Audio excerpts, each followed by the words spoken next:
அன்றியும் அல்லாஹ் உங்களுக்கு லேசாக்கவே விரும்புகிறான். ஏனெனில் மனிதன் பலகீனமாவே இருக்கிறான். தெரியுது, அவனோட பலகீனம் தெரியுது. கொஞ்சம் சாஞ்சிடறாங்க, கொஞ்சம் கவலைப்படுறாங்க, கொஞ்சம் பலகீனம் அடைஞ்சிடறாங்க. அதனால நம்ம எல்லாம் மன்னிக்கிறான். இன்னும் மன்னிச்சு தான் இருக்கான். மன்னிச்சு நம்மளை தெளிவுபடுத்தியே இருக்கான், உறுதிப்படுத்தியே இருக்கான். படிப்படியா உறுதிப்படுத்திட்டு இருக்கான். நம்ம உணர்ந்து பார்த்தோம்னு சொன்னா முன்னைக்கு இருந்ததுக்கு இப்ப எவ்வளவோ நம்மளை உறுதிப்படுத்தியே இருக்கான்.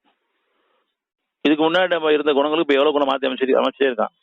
இந்த மாற்றி அமைக்கப்பட வேண்டியவும் இருக்குது. ஆனா மாற்றி அமைக்கப்பட்டதுக்கு நன்றி கொடுக்குறோமா, இது என் குணம் கிடையாது அப்படிங்கிறத உணரணும். இந்த குணம் இறைவனுக்கு எடுத்து குணம். ஓரளவுக்கு நமக்கு மனம் பக்குவத்தை கொடுத்துருக்கான். சத்தியத்தை உணர்ற அளவுக்கு, சத்தியத்தை அவனை தீர்ப்பு பண்ணிக்கிற அளவுக்கு. முதல்ல கஷ்டம் வந்தா பல பேரை குறை சொல்லிட்டு இருப்போம். இப்ப ஓரளவுக்கு நம்ம தான் உணர்ற அளவுக்கு ஒரு பக்குவத்தை கொடுத்துருக்கான். படைச்சவனே குறை சொல்லுவோம், எல்லாம் என் தலையெழுத்துன்னு. இப்ப நம்ம அந்த மாதிரி சொல்ல மாட்டோம். பக்குவத்தை கொடுத்துருக்கான்.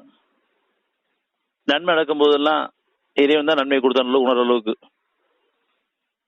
அந்த நன்றியோட நமக்கு ஓரளவுக்கு இருக்குது.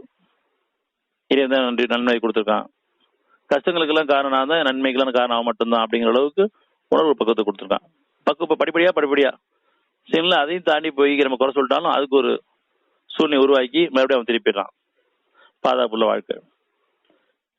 இப்ப நமக்கு இந்த பாதையில எவ்வளவோ வீணான காரியங்கள் விலக்கியிருக்கான். அது நமக்கு பாதுகாக்கப்பட்ட வாழ்க்கை. நம்மளை மன்னிச்சு அந்த சூழலை மாத்தி நம்மளை அங்கிருந்து வெளியேற்றி பாதுகாப்புள்ள வாழ்க்கையை வாழ வச்சுட்டு இருக்கான். இதுக்கு நன்றியோடு நம்ம இருக்க வேண்டும். இன்னும் அதிகமான நினைவுற வேண்டும். ஆனாலும் நினைவுகள் குறையும் பொழுது கஷ்டம் திருப்பி வரும். ஒரு நிலையிலிருந்து ஒரு நிலைக்கு உயர்த்தி கொண்டு போகும்போது அங்கிருந்து இன்னும் அவன் நினைவுகள் அதிகரிக்கணுமே வெளியே குறையக்கூடாது. சரி, அப்படி குறைஞ்சிட்டாலும் அதை உணர்ந்து மன்னிப்பேர் மேல் விரும்பிடணும். இன்னும் குணங்கள் மேன்மடையணும். மறுபடியும் ரொம்ப தாழ்ந்து போயிடக்கூடாது.